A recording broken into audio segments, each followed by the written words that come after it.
அனைவருக்கும் வணக்கம். இன்றைக்கி நம்ம என்ன பார்க்க போகிறோம்னா, ரயில்வே ரெக்ரூட்மெண்ட் போர்டில் ஒரு கால்ஃபகா இருக்குது. என்னென்னா, ரயில்வே ரெக்ரூட்மெண்ட் போர்டில் எக்ஸாம் எப்படி இருக்குன்னா, டெக்னிக்கல்னு ஒன்று பிரிச்சுருப்பாங்க, நான் டெக்னிக்கல்னு ஒன்று பிரிச்சுருப்பாங்க. ரைட்டா? டெக்னிக்கல், நான் டெக்னிக்கல். ரைட்டா? இப்போ கால்ஃபகா இருக்குது என்னென்னா, இந்த டெக்னிக்கல் போஸ்ட். டெக்னிக்கல் போஸ்ட்டில் ரெண்டாக பிரிப்பாங்க. ஒன்று ஜெய் சூப்பர்வைசர்ஸ் கேட்டகரி, இன்னொன்று வந்து டெக்னீஷியன்.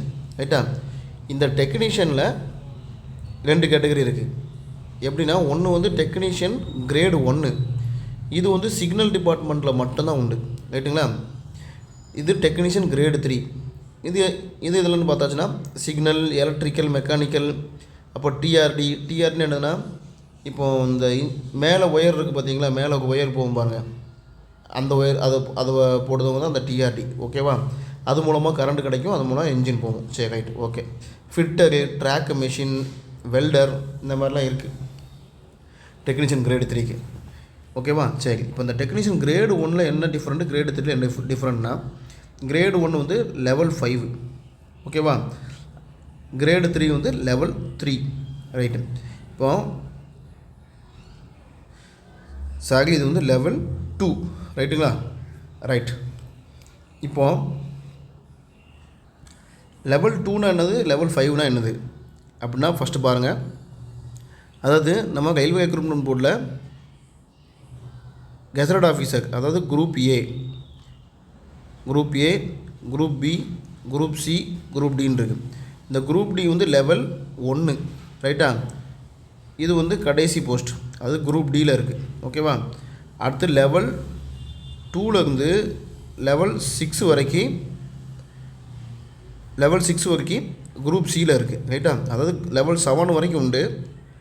ரெக்ரூட்மெண்ட் வந்து பரீட்சை வைக்கிறது வந்து லெவல் 2லேருந்து 6 வரைக்கும் தான் உண்டு. 7 வந்து ப்ரொமோஷன், லெவல் 7 வந்து ப்ரொமோஷன். ரைட்டுங்களா? ரைட்.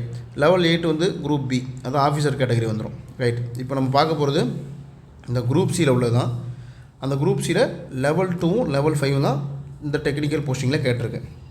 ரைட்டு. இப்போ இதோட சேலரி அதெல்லாம் நம்ம பின்னால் பார்ப்போம். ஃபஸ்ட்டு இந்த டெக்னீஷியன் 1 சிக்னலுக்கு என்ன குவாலிஃபிகேஷன், அதுக்கு BSc physics, BSc electronic science, BSc computer science. ரைட்டுங்களா? கிரேடு 3க்கு என்னென்னா 10th ப்ளஸ் ஐடிஐ.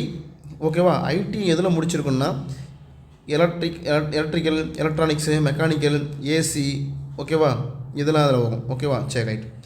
இப்போது டெக்னீஷியன் 1ல் வந்து ஏஜ் லிமிட் வந்து 18லேருந்து 36 வரைக்கும். இந்த கிரேடு 3ல் வந்து 18லேருந்து 33 வரைக்கும். ரைட்டா? ஏஜ் ரிலாக்ஸேஷன் எஸ்சி எஸ்டிக்கு 5 வருஷம். ஓகேவா? எஸ்சி எஸ்டிக்கு 5 வருஷம், அதாவது இந்த லாஸ்ட் வருஷத்துலேருந்து 5 வருஷம் வரைக்கும் எழுதிக்கலாம். அப்போ இவங்க வந்து 41 வயசு வரைக்கும் எழுதலாம். ஓகேவா? மற்றவங்களுக்கு வந்து 3 இயர்ஸு. மற்றவங்க ஓபிசி கேட்டகரிலாம் இருக்கு இல்லையா, இப்போ அவங்க வந்து 36 + 3 39 வயசு வரைக்கும் எழுதலாம். இது கிரேடு 1க்கு. ஓகேவா? கிரேடு 3க்கு பாருங்கள், எஸ்சி எஸ்டிக்கு 33லேருந்து 5 வருஷம்னா 38 வயசு வரைக்கும் எழுதலாம். ஓகேவா? மற்ற கேட்டகரி 33லேருந்து 3 வருஷம். ஸோ அப்போ 36 வயசு வரைக்கும் எழுதலாம். ரைட். அடுத்து பாருங்கள், சேலரி பேக்கேஜ் சொல்லியிருந்தேன் இல்லையா. சேலரி பேக்கேஜ் டெக்னீஷியன் 1க்கு அது லெவல் 5 எப்படி இருக்குன்னு பார்த்தாச்சுன்னா, பேசிக் பே 29,900. ஹெச்ஆர்ஏனா ஹவுசிங், நம்ம வீட்டில் இருக்குது இல்லையா, அது. ஓகேவா? ஹெச்ஆர்ஏ எவ்வளோ இருக்குன்னு பார்த்தாச்சுன்னா, பேசிக் பேலேருந்து 10% அல்லது 20%, 30%. இந்த 10, 20, 30 எப்படி பிரிக்குன்னா, அந்த நம்ம வேலை பார்க்கக்கூடிய ஏரியாவோட பாப்புலேஷனை பொறுத்து. ஓகேவா? பாப்புலேஷன் அதிகமாக இருந்ததுன்னா அந்த இடத்துல 30% கொடுப்பாங்க, கம்மியாக இருந்தால் 20, ரொம்ப கம்மியாக இருந்தால் 10. ரைட்டா? அப்போது நம்ம இந்த 30% பார்க்கலாம். பேசிக் பே வந்து எவ்வளோனா, அப்போது 30%னா 8,970 ஆகும். அப்போ டியர்னஸ் அலவன்ஸ்னால் அந்த பேசிக் பேயில் 55%. ஓகேவா? இப்போ இருக்க நிலவரப்படி இப்போ 58 ஆயிருக்குன்னு நினைக்கிறேன். ரைட்டா? சரி, நம்ம 55% பார்ப்போம். 55% எவ்வளோனா 16,445. ரைட்டு. அடுத்து ட்ராவலிங் அலவன்ஸ்னால் மொத்தம் 18 பாயிண்ட்டு அலௌடு. ஓகேவா? ஒரு பாயிண்ட் 500 ரூபானா 18.9000 ரூபா. ஓகேவா? அடுத்து டிரான்ஸ்போர்ட் அலவன்ஸ் ஒன்று கொடுப்பாங்க, அது ஒரு 2000 ரூபா. இப்போ மொத்தமாக எல்லாத்தையும் கால்குலேட் பண்ணி பார்த்தாச்சுன்னா 66,315 ரூபா டெக்னீஷியன் 1க்கு சேலரி. ரைட்டுங்களா? ரைட்டு. டெக்னீஷியன் 3 அதுக்கு என்ன சேலரி இருக்கும் பாருங்க. பேசிக் 19,900, ஹச்சாக 5,970, dearness allowance 10,945, travelling allowance 9,000. Travelling allowance ரெண்டும் ஈக்குவல் தான். ரைட்டா? டிரான்ஸ்போர்ட் அலவன்ஸு ஒரு 1,500. எல்லாத்தையும் கூட்டினாச்சுன்னா 47,315 ரூபா. ரைட்டுங்களா? ஸோ கையில் எவ்வளோனா நியூ பென்ஷன் ஸ்கீமு, அப்புறம் அதெல்லாம் கொஞ்சம் பிடிச்சம் போக இதில் எப்படியும் ஒரு 10 ரூபா பிடிச்சாலும் உங்களுக்கு 56,000 ரூபா கையில் வந்துடும். ஓகேவா? இதில் ஒரு 7,000 ரூபா பிடிச்சாலும் உங்களுக்கு எவ்வளோ வரும்? 40,000 ரூபா சாலிடாக உங்கள் கையில் வரும். ரைட்டுங்களா? ரைட்டு. அடுத்து எக்ஸாம் ரொம்ப இம்பார்ட்டண்டான டாபிக் தான். டெக்னீஷியன் 1க்கு என்ன மாதிரி எக்ஸாம் இருக்கும், டெக்னீஷியன் 3க்கு என்ன மாதிரி எக்ஸாம் இருக்கும், ரெண்டுக்குமே டிஃப்ரெண்ட் டைப். ஓகேவா?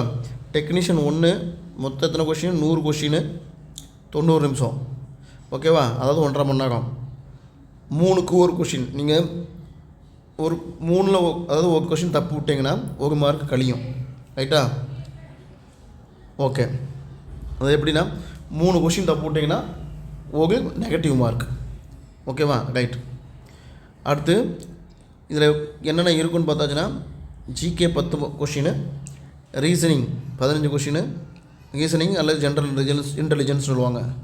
Current affairs 20, mathematics 20, basic science 35. மொத்தமாக சேர்த்து 100 கொஷின். ரைட்டா? டெக்னீஷியன் 3க்கு பாருங்கள், அதே 90 நிமிஷம் 100 question, negative mark same. 3 question தப்புவிட்டால் ஒரு மார்க் மைனஸ். இதில் GK 10, reasoning 25, maths 25, general science 40, மொத்தம் 100 கொஷின். இதில் பார்த்துச்சுன்னா மற்ற எல்லா எக்ஸாமும் பார்த்துச்சுன்னா 2 ஸ்டேஜ் 3 ஸ்டேஜ் இருக்கும். இதில் சிங்கிள் ஸ்டேஜ் எக்ஸாம் ஒன்லி. சிபிடினா கம்ப்யூட்டர் பேஸ்ட் டெஸ்ட்டு. நீங்கள் எக்ஸாம் எழுதி 1 மாதத்துல ரிசல்ட் வந்துடும். ரைட்டுங்களா? ஸோ சிங்கிள் ஸ்டேஜ் எக்ஸாம் தான் இது. நல்லா படித்தா ஈஸியாக கிளியர் பண்ணலாம். ஏன்னா இதில் காம்படிஷன் கம்மி. ஏன்னா ஆல்ரெடி நிறைய பேர் என்னென்னா டிஎன்பிஎஸ்சிக்கு படிச்சுட்டு இருப்பாங்க. அதுக்கு தான் இப்போ மேக்ஸிமம் தமிழ்நாட்டில் எல்லாருமே டிஎன்பிஎஸ்சி தான் ப்ரிஃபர் பண்ணி படிச்சுட்டு இருப்பாங்க. ரைட்டா? ஸோ இதில் காம்படிஷன் கம்மியாக இருக்கும். மெயினாக பார்த்தாச்சுன்னா டெக்னீஷியன் 1க்கு டெக்னீஷியன் 1 என்னென்னா பிஎஸ்சி ஃபிசிக்ஸ் மட்டும்தான் எழுதுவாங்க. BSc physics, computer science, electronics. So BSc ஃபிசிக்ஸில் உள்ள சாப்டர் தான் இதில் மேக்ஸிமம் வரும். ஸோ பிஎஸ்சி ஃபிசிக்ஸ் படித்தவங்களுக்கு ஒரு நல்ல வாய்ப்பு. ரைட்டுங்களா? ஸோ நான் ஆல்சோ நான் ஃபஸ்ட்டு கிளியர் பண்ண எக்ஸாமும் இந்த எக்ஸாம் தான். ரைட்டுங்களா? ஸோ ரொம்ப ஈஸியாக பாஸ் பண்ணலாம். அடுத்து இந்த டெக்னீஷியன் 1க்கு எங்கேருந்து படிக்கலாம், எப்படி படிக்கலாம் அப்படிங்கிறது நம்ம பார்க்கலாம். வேர் டு ஸ்டடீஸ். ஜிகேக்கு பார்த்தாச்சுன்னா ஜஸ்ட்டு அரிஹண்ட்னு ஒரு புக் உண்டு. ஜிகே ஹேண்ட் புக்கு, பெருசு வேண்டாம். பெருசு 600 பேஜ் மேலே இருக்கும். 600 to 700 பேஜ் இருக்கும். அது தேவையில்லை. ஜஸ்ட் 75 பேஜுக்கு ஒன்று சின்ன ஹேண்ட் புக் மாதிரி இருக்கும். ஓகேவா? ஸோ ஜஸ்ட் அதை நீங்கள் ரீட் பண்ணாலே போதுமானது.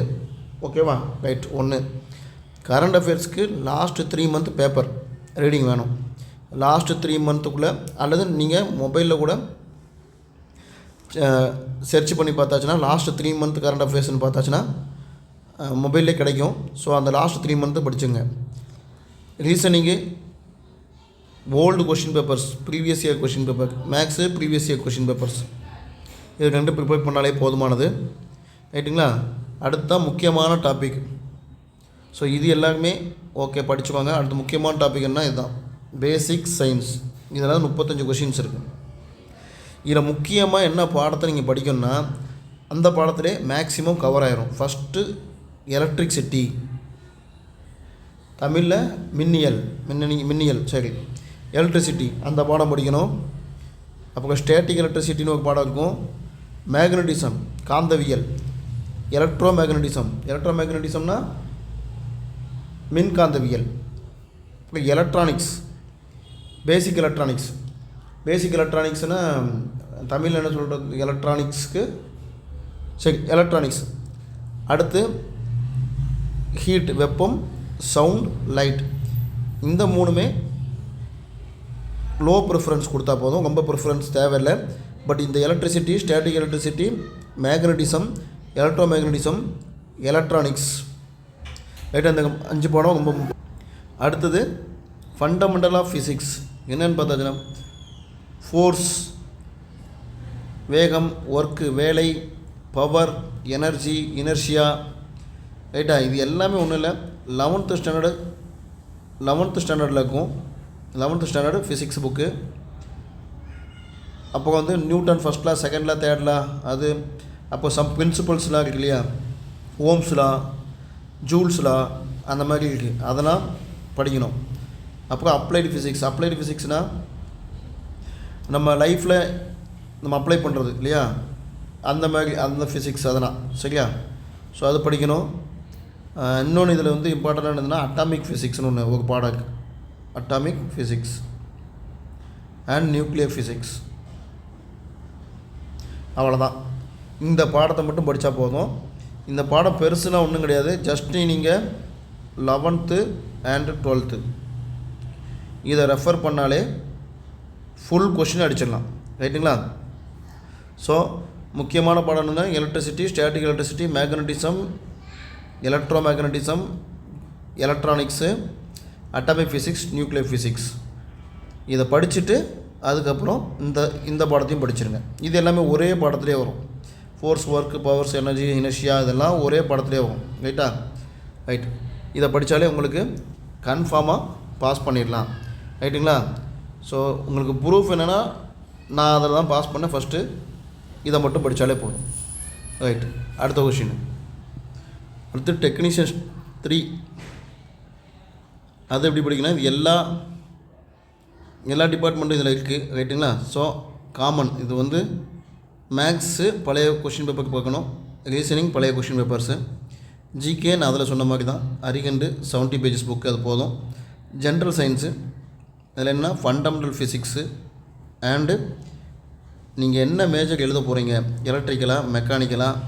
எலக்ட்ரிக்கல்னால் அந்த எலக்ட்ரிக்கல் டிபார்ட்மெண்ட் போனீங்கன்னா நீங்கள் ஐடிஐ எலக்ட்ரிக்கல் புக்கு இல்லையா, அது படித்தாலே போதும். மெக்கானிக்கல்னால் அந்த ஐடிஐ மெக்கானிக்கல் புக் படித்தா போதும். அல்லது 11th 12th ஃபிசிக்ஸில் எலக்ட்ரிக்கல் டிபார்ட்மெண்ட் அப்ளை பண்ணிங்கன்னா எலக்ட்ரிக்கல் சம்மந்தமான கொஷின்ஸ் மட்டும் பார்த்தா போதும், ரைட்டுங்களா. ரைட்.